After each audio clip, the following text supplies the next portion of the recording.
PUBG, free fire లాంటి games ఆడతారా? మీ ఫోన్లో ఈ సీక్రెట్ సెట్టింగ్ ఆన్ చేసుకో. గేమింగ్ పర్ఫార్మెన్స్ అయితే 100% ఇంప్రూవ్ అవుతుంది. ఫోన్లో 4GB ర్యామ్ ఉన్నా 6GB ర్యామ్ ఉన్నా గేమింగ్ ఎక్స్పీరియన్స్ అయితే చాలా స్మూత్గా ఉంటుంది. మీ ఫోన్లో అయితే డెవలపర్ ఆప్షన్ అయితే ఓపెన్ చేసుకోండి. ఫిక్స్ డ్రైవర్స్ ప్రిఫరెన్సెస్ని క్లిక్ చేయండి. తర్వాత మీ గేమ్ని సెలెక్ట్ చేసుకోండి.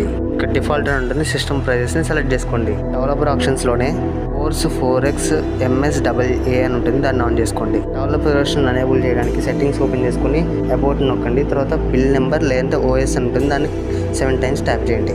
సెట్టింగ్స్ ఓపెన్ చేసి సర్చ్లో డెవలపర్ ఆప్షన్ అని సెర్చ్ చేయండి. వస్తుంది అక్కడ.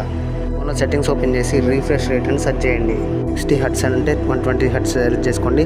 లేదంటే మ్యాక్సిమం ఎంత ఉంటే అంత సెలెక్ట్ చేసుకోండి. చేసుకోవడం ద్వారా విజువల్లీ చాలా మంచి ఎక్స్పీరియన్స్ కనిపిస్తుంది. ఇప్పుడు ఫాస్ట్గా చాలా స్మూత్గా యానిమేషన్ అనేది కనిపిస్తుంది. తర్వాత మీ ఫోన్లో సెట్టింగ్స్ ఓపెన్ చేసి సర్చ్ బార్లో టచ్ అండ్ హోల్డ్ అని సెర్చ్ చేయండి.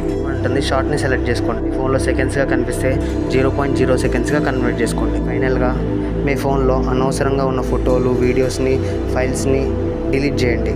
దానివల్ల గేమింగ్ ఎక్స్పీరియన్స్ అనేది చాలా స్మూత్గా ఉంటుంది. ఇంతవరకు మీ ఫోన్ చాలా ఖాళీగా ఉండేటట్టు చూసుకోండి. దానివల్ల మీ గేమింగ్ ఎక్స్పీరియన్స్ చాలా పెరుగుతుంది. డేటా కూడా మీ గేమింగ్ ఎక్స్పీరియన్స్ పైన చాలా ఎఫెక్ట్ పడుతుంది.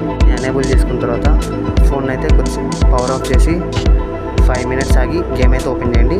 చాలా మంచిగా మీ ఫోన్ అనేది గేమింగ్ పర్ఫార్మెన్స్ చాలా బాగుంటుంది. సెట్టింగ్స్లోకి వెళ్ళి డాల్బీ ఎఫెక్ట్స్ని ఆన్ చేసుకోండి. క్వాలిటీ ఎక్స్పీరియన్స్ అయితే నెక్స్ట్ లెవెల్ ఉంటుంది.